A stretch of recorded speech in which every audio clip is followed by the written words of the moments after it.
Greetings, gremlins, and welcome back to the depths of hell. This is the Reality Corner, and my name is Matt. I am the host, and as like a brief little thing, so obviously the title of this film is something about Canada's Drag Race. Stay tuned to the end because I'm going to be talking about something with my personal drag career, and I want you guys to be in the in, if that makes sense. Maybe it does, maybe it doesn't, but I want to give you an update as to my drag character and what you should expect to see from me, what my name is, and who you can start referring me to, especially at the start of 2023. This has been one of my resolutions for the year, and I'm really excited to introduce the new side of me. I don't really consider them a character, per se, because I've put a lot of myself into this character, and it's really kind of isolating a certain part of myself and feeding it into one person. It's like a separate side of me.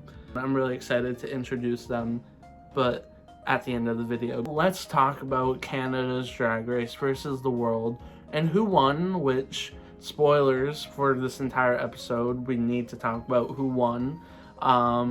And the biggest spoiler alert I'll give is that Miss Raja O'Hara is the winner of Canada's Drag Race versus the world. Was it deserved? Of course it was deserved, especially because of who she is and everything that she has done in the world. She didn't give her 2 crowns, 5 crowns. I would be happy with any amount. One of my favorite queens of all time, and I believe in Grindr's top 5 queens of 2022, something like that. But we had a very fun finale episode with lip syncs between Silky and Rita, and then between Raja and Victoria. I forgot to write down the lip sync songs because I'm an unprepared person. Who cares? But I will say, I think this was a very refreshing finale. After the All-Star 7 finale fiasco, where it was kind of clear who won the lip sync, and the whole season they were like, yeah, it's whoever wins the lip sync wins the crown. Then at the end they just turn it around and say, based on your lip sync and everything you did throughout the season, the winner is Jinx Monsoon. It was kind of like, we see what's going on here. Especially because in an interview recently, Rue says that Jinx won the moment she made her second joke about snorting coke off of a big, which I'm not salty, don't get me wrong. I believe Jinx should have won. She's one of my favorite queens, easily top 5, but yeah, they cut out so much of Monet's performance, and still she was clearly the dominating whatever. Similar happened in season 10 when Aquaria won. She was reported to have lost in the eyes of the live audience that was there, because she fell during her performance against Eureka, but production didn't want her to be eliminated, so Rue said, oh, it's a double Shantae, and of course Aquaria got the crown. So that's the bad part about the lip sync for the crown, but this time around, I'd say very fair. We have lip sync between Raja O'Hara and Victoria Scone, in which case Victoria really pulls it out, but not to the degree that Raja does. Raja is doing everything across the stage and just absolutely becoming the eye of the performance, the person that you want to look at. Victoria did what we basically saw her do throughout the entire season. She's throwing herself around, and though she had a great performance, nowhere to the likes of what Raja was doing, and clearly the winner. Silky similarly against Rita, she didn't even come out holding her finger to the sky. She was like, I got this bitch. And she took her down very reasonably in a really stunning lip sync. And then we get the lip sync for the crown, Silky versus Raja. I know there's a tiny bit of controversy here, which is not anything behind the scenes. It's a lot of people saying that Silky won the lip sync, and I agree, kind of. I want to make sure, especially as someone who's very film oriented and understands film, not just watches a lot of movies, but studies a lot of movies, and is going to be going into film probably. I want you to know how much editing can sway how we interpret something. Like, a lot. Depending on what we put in and take out, it's really clear. And what this lip sync tries to do very clearly is when Silky makes her big reveals that are gaggy, we don't really get anything behind them, and Raja is still at the focus of the lip sync. I would say that if we had a fair edit of the lip sync, which it was mostly fair, but like of the reveals specifically, I think we would have had more of a gag out of Silky's reveals and performance, which kind of sucked. I really wish I would have seen that version of the edit, but doesn't matter. She still kills it, and Raja obviously still kills it. Clearly. It was a very great performance from both of them. And honestly, even if we had the fair edit going towards Silky's reveals, I think the lip sync would have been too close to call, and you could have looked at track records, which I do think track records are very fair to look at. Well, hang on. Rewinding a bit, because Silky actually has a better track record. But I should say performance and what the viewers want. It's important to look at those factors, and even though Silky had an arguably better lip sync and a better track record, I think because of how close the lip sync was, it was fair to say, Raja, here's the win, because everyone wants you to win and everyone loves you, and you did great throughout the season. So I agree with the decision. If I were in World of Wonder's position, I would have done the little head nod and called Raja O'Hara's name, and which deserving. Today's drink is brought to you by the lovely good old Diet Barks. Now everyone say it with me now. Ew.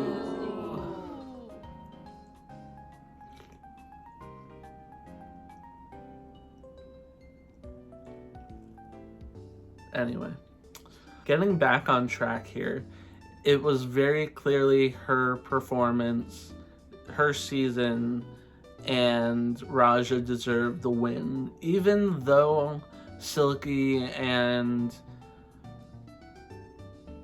Victoria did better on paper, I think Raja was just at the point where, well, Victoria lost her lip sync, clearly, and that was between Raja and Silky.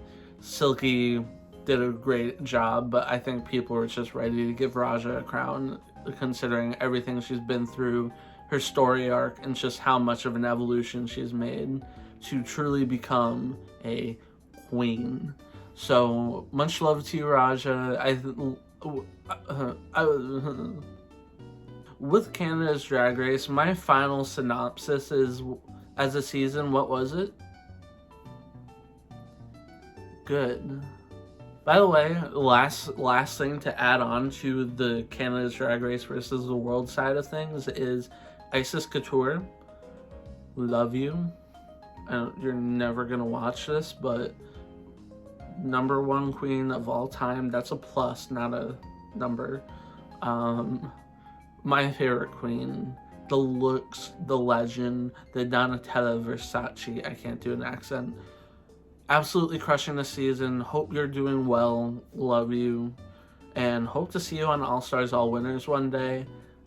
Please. When we come back next week, we are going to be talking about this, which is actually, because I'm late to recording this will be on Thursday of this week, January 5th. We will be talking about Getting Gablered, which is the Survivor finale, which...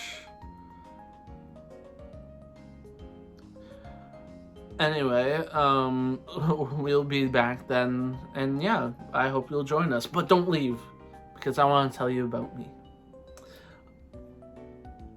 I really need to stop flipping the shade.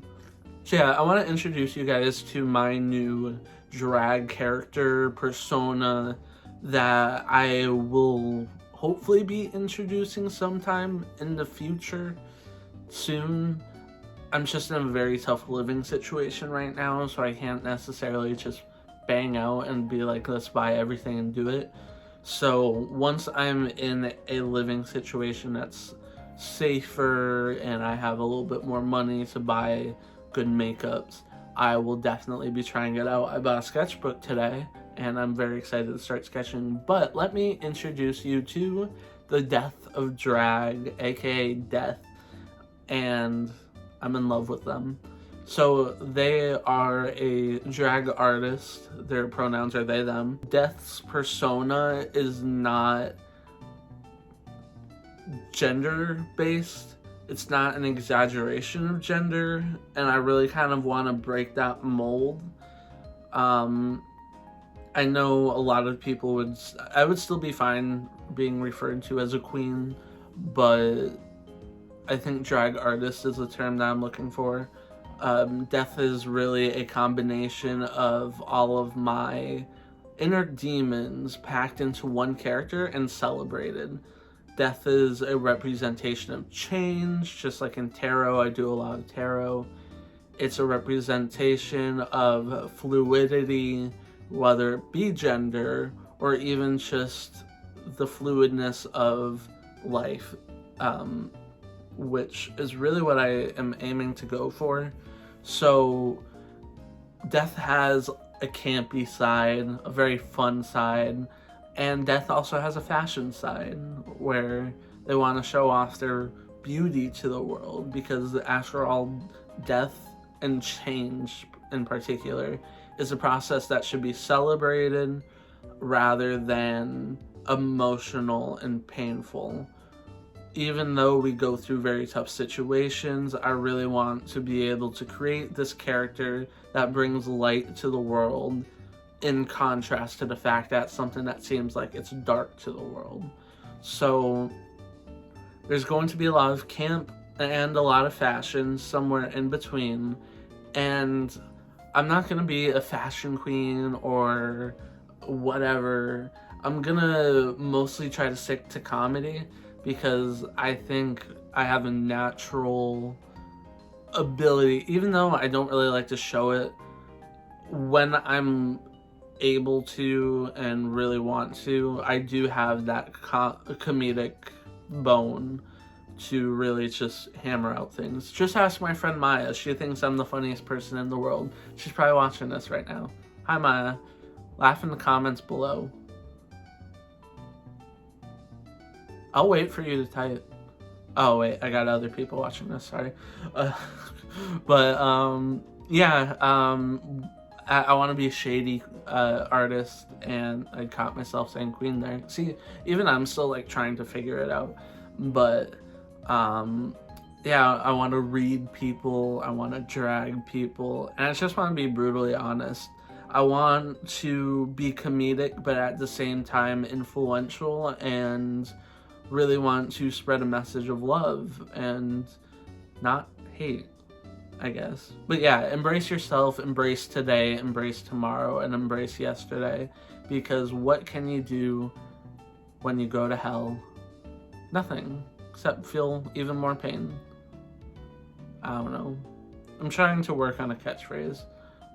Put everything you hate about yourself and walk it to the world first. Do you think Bob would come? I think Bob would come for me.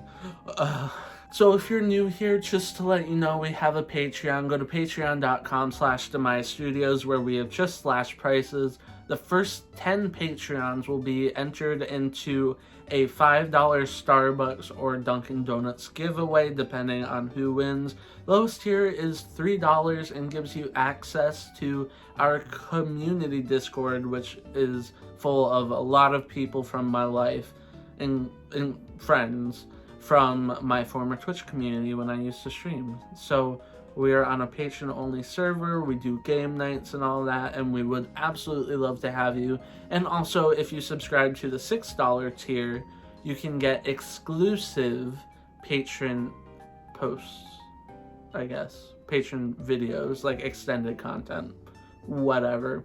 But yeah, join in. Once again, don't drink whatever this shit is. It's gross.